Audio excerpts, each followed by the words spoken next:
La Voz de América presenta. Corte Suprema de Justicia de Honduras analiza pedido de Estados Unidos para extraditar al expresidente Juan Orlando Hernández. Rusia anuncia el retiro parcial de sus tropas en la frontera con Ucrania, donde ha desplegado más de 100,000 soldados. Washington no baja la guardia y sigue apostando por esfuerzos diplomáticos en torno a Ucrania. Además, y es una idea que he tenido desde chiquito. Adolescente crea exitosa historieta basada en la historia del pueblo azteca.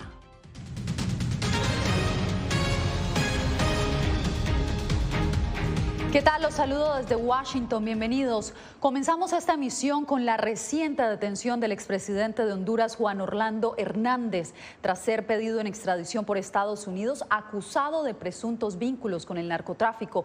Desde Tegucigalpa, Óscar Ortiz nos trae los detalles.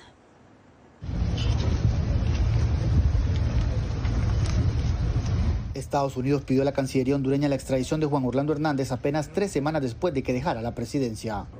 Un pleno de magistrados convocado de emergencia este martes designó al juez Edwin Francisco Ortiz Cruz para conocer la solicitud estadounidense. Ortiz emitió la orden de captura a Juan Orlando Hernández, quien sería trasladado a un fuerte militar. Luego tendrá lugar una audiencia para que Hernández conozca los cargos en su contra. En una segunda audiencia se presentan los medios probatorios para que el juez dicte si es aprobada la extradición. Un proceso legal que podría tardar varios meses. Hernández aseguró mediante redes sociales que está listo para entregarse voluntariamente. Son las 5:44 de la mañana. Les mando un mensaje a todos los que me han acompañado con sus oraciones, con sus buenos deseos. Muchísimas gracias. No es un momento fácil, a nadie se lo deseo. Pero también el propósito de este mensaje es que la Policía Nacional, a través de mis apoderados, ha recibido ya el mensaje que estoy presto y listo para colaborar y llegar voluntariamente con su acompañamiento en el momento que el juez natural que designe la Honorable Corte Suprema de Justicia así lo decida. Fiscales federales de Nueva York implicaron repetidas veces a Hernández en el juicio de su hermano en 2019 por tráfico de drogas, alegando que su ascenso político fue impulsado por dinero del narcotráfico. El expresidente niega cualquier acto ilegal. El ministro de Seguridad, Ramón Savión, afirmó que la policía mantiene completa vigilancia al exmandatario. Una vez que dependemos del tiempo en que el juez resuelva y emita la orden de captura correspondiente. Es que, bueno, una vez que es detenido, tiene que presentarse ante el juez. Si el juez determina a qué sitio va a ser enviado, entonces se va a llevar a cabo de acuerdo a la ley. Es señalado por varios delitos. Este caso, privan los dos principales, que es el narcotráfico y el otro armas y la otra asociación ilícita con redes criminales. El expresidente hondureño Juan Orlando Hernández guardará prisión en el Fuerte Especial Cobras mientras se desarrolla su proceso de audiencias en la Corte Suprema de Justicia. Óscar Ortiz, Voz de América, Honduras.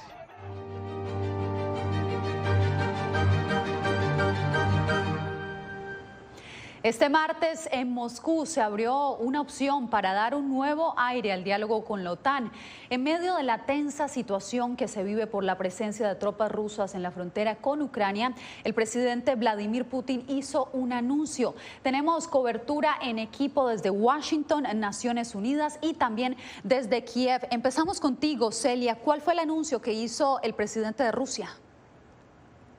Básicamente que está dispuesto a sentarse nuevamente en la mesa, a trabajar con los aliados de la OTAN y con Occidente para buscar una solución a esta crisis, pero también expresó sus dudas acerca de lo que hasta el momento se ha hecho y cómo podrían avanzar si esto es una posibilidad.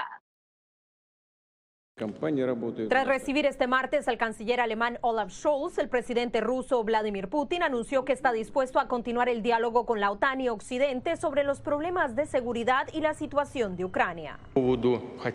Con respecto a si queremos la guerra o no, por supuesto, no. Es por eso que presentamos propuestas sobre el proceso de negociación, que debería tener como resultado un acuerdo para proporcionar la misma seguridad para todos, incluido nuestro país. Desafortunadamente, ya hemos hablado de ello. No recibimos una respuesta constructiva sustancial sobre las propuestas hechas por nosotros. Putin expresó su optimismo, pero la OTAN sigue cauta. Hay señales de Moscú de que la diplomacia debe continuar. Esto da motivos para un optimismo cauteloso, pero hasta ahora no hemos visto ninguna señal de desescalada sobre el terreno. Mientras, el Ministerio de Defensa ruso dio a conocer sus planes. Las unidades de los distritos militares del oeste y del sur que han completado sus misiones ya han comenzado a cargarse en trenes y vehículos de transporte y comenzarán a regresar a sus guarniciones hoy. Frente a lo que reaccionó el canciller alemán. En cualquier caso, que ahora estemos escuchando sobre el retiro de algunas tropas es una buena señal y esperamos que eso continúe. Sin embargo, el líder de la alianza reiteró su falta de confianza en la voluntad rusa. El movimiento de las fuerzas rusas no representa una verdadera desescalada. Se espera que esta semana inicie la reunión de seguridad en Múnich. Desde aquí, las Naciones Unidas, el secretario general Antonio Guterres hizo un llamado, sonó las alarmas para que regresen al diálogo y se busque una solución que evite el conflicto armado. Celia, muchas gracias. Y una verificación de la supuesta desescalada militar rusa en la frontera con Ucrania pidió el presidente Joe Biden en respuesta al anuncio del Kremlin. El mandatario estadounidense reiteró que el país está listo para responder de manera firme y decisiva a una eventual invasión rusa a territorio ucraniano. Nos enlazamos a esta hora con Jorge Agobián en la Casa Blanca. ¿Qué más dijo el presidente, Jorge? Yasmín, el presidente Joe Biden aseguró que una retirada de tropas rusas de la frontera con Ucrania no ha sido todavía verificada por la inteligencia estadounidense. De hecho, Biden indicó que no son 100,000, sino 150,000 los soldados rusos que se encuentran concentrados frente a Ucrania. Veamos lo que dijo. That would be good. Eso sería bueno, pero aún no hemos verificado que las unidades militares rusas estén regresando a sus bases. De hecho, nuestros analistas indican que permanecen en una posición muy amenazante. Biden insistió a los ciudadanos estadounidenses que se encuentran en Ucrania que el momento de salir de ese país es ahora, y también alertó al gobierno ruso de que todas las opciones están puestas y que están preparadas para todas las posibilidades que se puedan dar en un conflicto entre Rusia y Ucrania. Si Rusia ataca a Ucrania, sería una guerra sin sentido o una guerra sin causa o razón. Digo estas cosas no para provocar, sino para decir la verdad, porque la verdad importa, la responsabilidad importa. Si Rusia invade en los próximos días y semanas, los costos humanos para Ucrania serán inmensos y la causa estratégica para Rusia también será inmensa.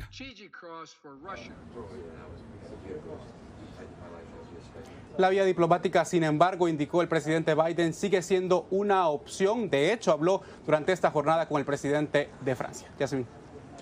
Jorge, y entre tanto Ucrania sigue de cerca cualquier iniciativa que desactive la posibilidad de una invasión rusa. Vamos ahora a Kiev con Philip Crowder, periodista de la agencia de prensa asociada. Philip, ¿cómo reacciona Ucrania a lo que acaba de decir Putin? Pues con escepticismo. Kiev dice que esto lo ha visto ya antes. Quieren ver hechos y no solo palabras. Ucrania y el occidente quieren saber exactamente cuántas tropas rusas van a ser retiradas y de dónde. Y esos son hechos que Rusia todavía no ha proporcionado. En los últimos días ha habido mucha especulación sobre dónde y cuándo podría haber una invasión de Ucrania, y hay algunos expertos y funcionarios occidentales que han coincidido en decir que ese día sería mañana, miércoles, pero sin dar prueba alguna. Entonces ese podría ser el día más importante para Ucrania. La reacción del presidente ucraniano Volodymyr Zelensky ha sido la de llamar a un día de la unidad aquí en su país. Quiere que los ucranianos muestren sus banderas azules y amarillas y que también canten el himno nacional al unísono. Philip, sé que has tenido la oportunidad de conversar con quienes viven en Kiev. ¿Qué te dicen ellos? ¿Cómo les ha cambiado la situación, la vida diaria, toda esta crisis? Pues los ucranianos podrían haberse sentido cada día más solos, la verdad, porque hay muchas embajadas occidentales que ya han retirado a sus diplomáticos y que han dicho a sus ciudadanos que se vayan. Todo eso es muy desestabilizador para los ucranianos, como también lo son esos ataques cibernéticos aparentes contra sitios web de ministerios y contra aplicaciones bancarias que hemos visto aquí en Kiev y en el resto de Ucrania en las últimas horas. Sin embargo, hay un contraste muy grande entre el estoicismo que vemos de la gente ucraniana aquí y las advertencias terribles que vienen de afuera. Los ucranianos le dirían ahora mismo probablemente que este tipo de provocaciones de Vladimir Putin los han visto antes. Era Philip Crowder desde Kiev. Muchas gracias. Bien, y cambiamos de tema. El embajador de Estados Unidos en México llegó a la frontera con Tijuana. Allí visitó un campamento de migrantes y también se refirió a la violencia de la que está siendo objeto la prensa mexicana. Vicente Calderón nos da los detalles. El embajador de Estados Unidos en México reiteró en Tijuana su preocupación por los asesinatos de periodistas. Lo que ha pasado con los periodistas es una cosa que nos duele todo el corazón. Al preguntarle si hay un plan específico para atender la violencia contra la prensa, se refirió a la cooperación existente entre los gobiernos de Biden y López Obrador. Los que están haciendo estos delitos, estos crímenes, van a tener que pagar. Durante una audiencia a puerta cerrada en los juzgados en Tijuana, imputaron por homicidio a los 3 detenidos por el caso de Lourdes Maldonado, la periodista asesinada al llegar a su casa el 23 de enero. Estoy esperando una respuesta de la Fiscalía. Un hermano de Maldonado critica que la Fiscalía impida la presencia de la prensa en la corte y reclamó la escasa información que le han dado las autoridades. Necesito arreglar varias cosas de mi hermana, ¿no? Pero es todo. Nadie me ha podido solucionar mi casa, las llaves, la bolsa de mi hermana con sus credenciales. Varios reporteros protestaron con 5 sillas vacías y las fotos de sus 5 colegas asesinados en México en lo que va del 2022. Frente a la Fiscalía Federal, demandaron justicia por todos, incluyendo el fotoperiodista Margarito Martínez, asesinado el 17 de enero también en Tijuana. Necesitamos respuestas. Y por supuesto, pues seguimos todavía doloridos por este asunto. La jueza dio 6 meses para el juicio contra los acusados de matar a Lourdes Maldonado. El Ministerio Público sostiene que el crimen no tiene que ver con su ejercicio periodístico. Vicente Calderón, Voz de América, Tijuana, México. Y nuevamente las declaraciones de impuestos del expresidente Donald Trump crean polémica. Esta vez la firma encargada de llevar la contabilidad de la organización Trump aseguró que los estados financieros del exmandatario durante la última década no son confiables. El director legal de la organización Mazars dijo a través de un comunicado que llegaron a esta conclusión gracias a una investigación propia e información recibida de fuentes internas y externas. La compañía también renunció a llevar la contabilidad de Trump, citando conflicto de intereses irrenunciable. Viene usted, quédese porque más adelante aumenta la lista de destinos considerados de alto riesgo debido al COVID-19.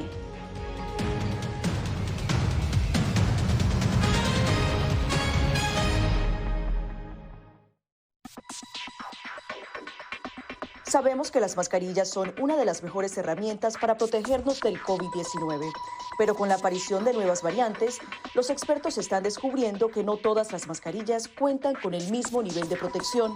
Las mascarillas de respiración, como por ejemplo la N95 y la KN95, son las que brindan el máximo nivel de protección contra todas las variantes de COVID-19. Las mascarillas N95 son certificadas en Estados Unidos y tienen correas que van alrededor de la cabeza, mientras que las mascarillas KN95 se fabrican en China y cumplen las normas creadas por ese país. La segunda mejor opción son las mascarillas quirúrgicas desechables. Asegúrese de que estas tengan un buen ajuste en la nariz, la boca y el mentón, múltiples capas de material no tejido y una varilla nasal. Si no tiene otra opción, use una mascarilla de tela de por lo menos 2 capas y sin válvulas de ventilación u otras aberturas.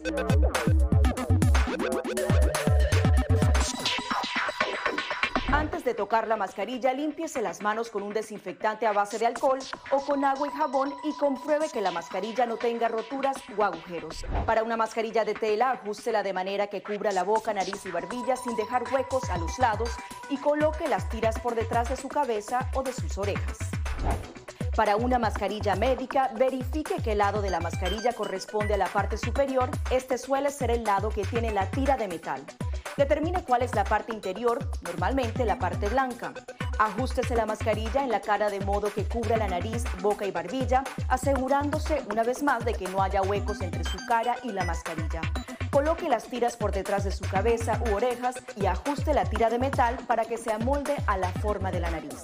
Finalmente, antes de quitarse la mascarilla, lávese las manos con un desinfectante a base de alcohol o con agua y jabón.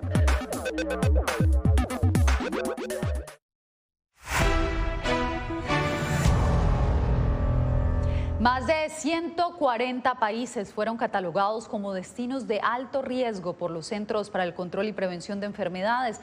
Esto por sus índices de propagación del coronavirus. José Pernalete nos dice que la larga lista representa más de la mitad de los destinos internacionales evaluados por Washington. Muy alto riesgo de contagio para viajeros estadounidenses es el alerta de los Centros para el Control y la Prevención de las Enfermedades en su más reciente actualización de protocolos de salud pública, incluyendo Canadá y casi toda América Latina. Entre tanto, la Organización Mundial de la Salud ha pedido mayores esfuerzos de vacunación en Europa. Hago un llamado a los gobiernos, a las autoridades sanitarias para que examinen de cerca las razones locales que influyen en la menor demanda y aceptación de vacunas y diseñen intervenciones personalizadas para aumentar las tasas de vacunación con urgencia. Al mismo tiempo, en China, autoridades sanitarias advierten 100% de capacidad hospitalaria en Hong Kong. Las nuevas infecciones aumentaron 20 veces en las últimas 2 semanas. Como habrán notado, la situación actual de pandemia es muy grave, por lo que ha aumentado la cantidad de personas que esperan tratamiento médico. Por lo tanto, se han instalado tiendas de campaña en las áreas de esparcimiento del hospital para separar a los pacientes generales de los pacientes sospechosos de estar infectados con COVID-19. Mientras tanto, en Canadá, la protesta de camioneros por restricciones de salud pública se encuentra contenida hacia Ottawa y otros lugares de la ciudad, lejos del puente fronterizo entre ese país y Estados Unidos. José Pernalete, Voz de América, Miami. Una nueva etapa en la lucha contra el COVID-19 ha empezado a tomar forma en Estados Unidos con la distribución de millones de pruebas caseras gratuitas. Adriana Arévalo nos explica que las autoridades ahora están enfatizando en el uso correcto de esta herramienta. El gobierno federal está enviando millones de kits con pruebas caseras para la detección del COVID-19 a los hogares estadounidenses. La idea es frenar contagios con la detección temprana, pero esta depende de que la prueba se aplique correctamente. Hay que insertar el hisopo hasta donde llegue dentro de la fosa nasal. Le das 5 vueltas, 1, 2, 3, 4 y 5. Después de tomar la muestra, el hisopo se introduce en la solución que trae el kit. Se le dan 15 vueltas dentro de esta y se cierra el frasco para luego usar el líquido en la herramienta de control. 1, 2 y 3. Y esperar los resultados por 15 minutos. Un tema recurrente es el de las pruebas caseras con resultados contradictorios. ¿Qué hacer si una primera prueba casera da negativo y una segunda sale positiva? Básicamente te basas en la segunda prueba, que es la positiva, porque un positivo supera a un negativo y luego obviamente una PCR siempre supera a ambos. Aunque no requiere mayor destreza, miles de estas pruebas dan falsos negativos porque se cometen errores básicos que previenen la recolección de una muestra útil y suficiente para detectar la presencia del virus. Lo que aseguran los expertos es que si la primera prueba casera da positivo, las probabilidades de que una segunda dé negativo son muy escasas. Es decir, asuma la situación como un nuevo contagio. Adriana Arévalo, Voz de América, Las Vegas. Chile se consolidó entre 53 naciones como el país con mejor manejo de la pandemia durante la ola de la variante Omicron. Alonso Castillo conversó con la doctora Paula Daza, asesora presidencial en materia del COVID-19 en ese país. Desde el inicio de la pandemia, el gobierno de Chile se preparó en varios frentes. Organizaron una red asistencial con colaboración público-privada que cumplió un rol relevante, principalmente en la atención de pacientes con COVID en las camas de las unidades de cuidados intensivos. Le dijo a La Voz de América la doctora Paula Daza, asesora presidencial en materia de COVID-19. Se pudo contar con camas de unidad de cuidados intensivos para todas las personas que lo necesitaran, independientemente de su condición de seguridad de salud. La estrategia denominada paso a paso, consistente en tener un marco que avanzaba en las libertades o retrocedía en ellas en función de la situación epidemiológica del país, también fue crucial en el manejo de la pandemia, afirmó la experta. El proceso de vacunación en Chile ha sido un éxito, según nos dijo, es uno de los países en donde más se ha vacunado a la población. Casi el 93% de la población vacunada con las 2 dosis. La doctora Daza se encuentra en Washington para sostener reuniones con expertos de la OEA para hablar de la importancia de la colaboración en Latinoamérica en el manejo de la pandemia. En Chile, para el mes de marzo, un evento de alto nivel con todos los países de Latinoamérica para que los países presenten sus estrategias y de esa reunión poder sacar ciertos lineamientos o ciertas propuestas para poder seguir trabajando juntos. Alonso Castillo, Voz de América. Al volver, cementerios clandestinos causan conmoción en El Salvador.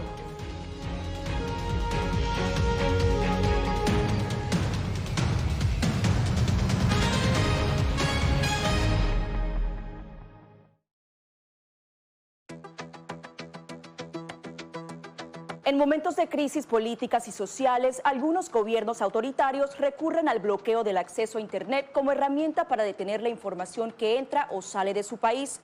No obstante, existen algunas alternativas que te ayudarán a continuar conectado a la red a pesar de la censura oficial. Una de las más efectivas es el VPN o red virtual privada por sus siglas en inglés. La VPN pretende simular que la persona está en otro lugar del mundo y no en el país que esté restringiendo el acceso a Internet, de manera que es incapaz de detectar esa conexión interna y así se puede utilizar Internet con normalidad. Las ofertas de VPN en el mercado son muchas y las puedes buscar escribiendo las iniciales VPN en los motores de búsqueda, pero es importante descargarla o adquirirla antes de perder la conexión al Internet. Aquí te ofrecemos algunas opciones.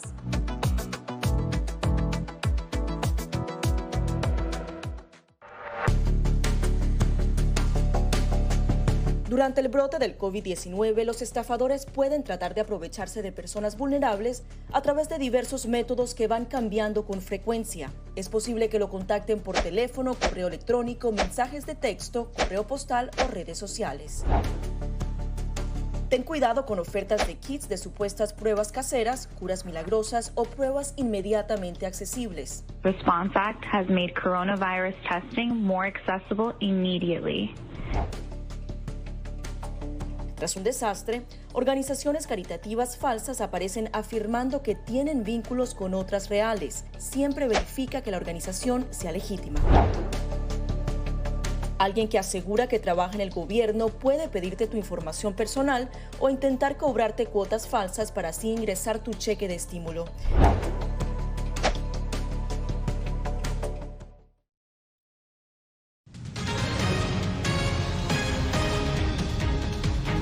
El hallazgo de cementerios clandestinos no deja de conmocionar a los salvadoreños.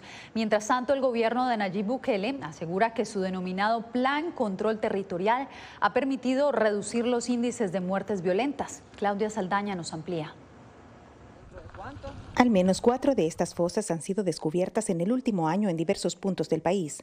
Una de ellas está ubicada en una finca en el municipio de Nuevo Cuscatlán, apenas a 1 kilómetro de la casa del presidente Nayib Bukele, y de la que se han extraído 26 cadáveres, todos víctimas de pandillas. Ya tenemos más de 9 detenciones relacionadas a la fosa de Nuevo Cuscatlán. Vamos a hacer justicia contra los autores materiales, contra los autores intelectuales y contra todos aquellos colaboradores de estas estructuras criminales. El gobierno asegura que las cifras de asesinatos diarios han bajado gracias al Plan Control Territorial. Sin embargo, la analista Celia Medrano sostiene que los reportes de desaparecidos ya pudieran superar a los de asesinados. En la medida que se evidencian más fosas clandestinas, queda cada vez más claro que el número de homicidios coincide su disminución con el aumento del número de registros de personas desaparecidas. Según la analista, la población tiene una falsa percepción sobre la seguridad del país. Prefieren creer de que está disminuyendo el número de homicidios a reconocer que lo que está pasando es que nuestros muertos los están ocultando en fosas comunes. El gobierno mantiene reservas sobre el número total de cuerpos extraídos de todas las fosas, pero hasta ahora se conoce de al menos 50 cuerpos enterrados en solamente 2 de ellas. Claudia Saldaña, Voz de América, El Salvador.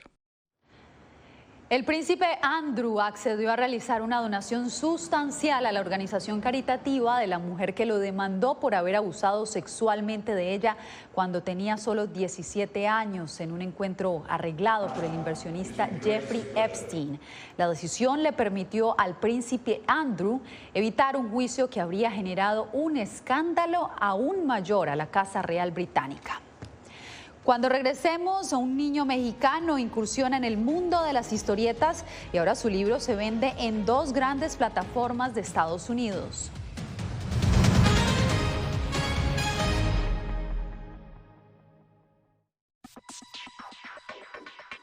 Sabemos que las mascarillas son una de las mejores herramientas para protegernos del COVID-19, pero con la aparición de nuevas variantes, los expertos están descubriendo que no todas las mascarillas cuentan con el mismo nivel de protección. Las mascarillas de respiración, como por ejemplo la N95 y la KN95, son las que brindan el máximo nivel de protección contra todas las variantes de COVID-19. Las mascarillas N95 son certificadas en Estados Unidos y tienen correas que van alrededor de la cabeza, mientras que las mascarillas KN95 se fabrican en China y cumplen las normas creadas por ese país. La segunda mejor opción son las mascarillas quirúrgicas desechables. Asegúrese de que estas tengan un buen ajuste en la nariz, la boca y el mentón, múltiples capas de material no tejido y una varilla nasal.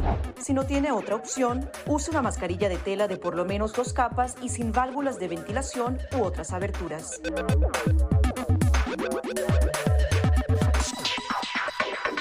Antes de tocar la mascarilla, límpiese las manos con un desinfectante a base de alcohol o con agua y jabón y compruebe que la mascarilla no tenga roturas o agujeros. Para una mascarilla de tela, ajústela de manera que cubra la boca, nariz y barbilla sin dejar huecos a los lados y coloque las tiras por detrás de su cabeza o de sus orejas.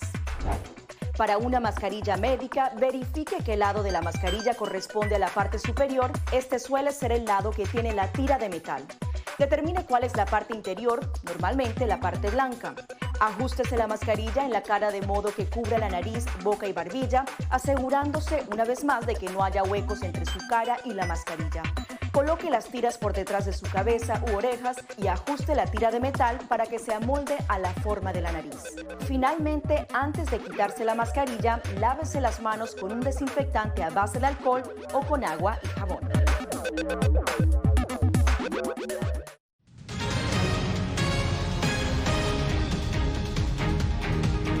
En todo un artista se ha convertido un niño mexicano quien tomó el tiempo de confinamiento por la pandemia a su favor. Santiago Hernández creó su primera historieta llamada El Guerrero Jaguar y ahora se vende en las grandes librerías de Estados Unidos. Paula Díaz nos trae la historia. En la portada agregamos a sus 15 años, Santiago Hernández empezó a hacer sus sueños realidad. Le dio poderes a un arma de los aztecas para crear al superhéroe de su libro cómic El Guerrero Jaguar y darle inicio a una carrera para convertirse en el Stan Lee latino.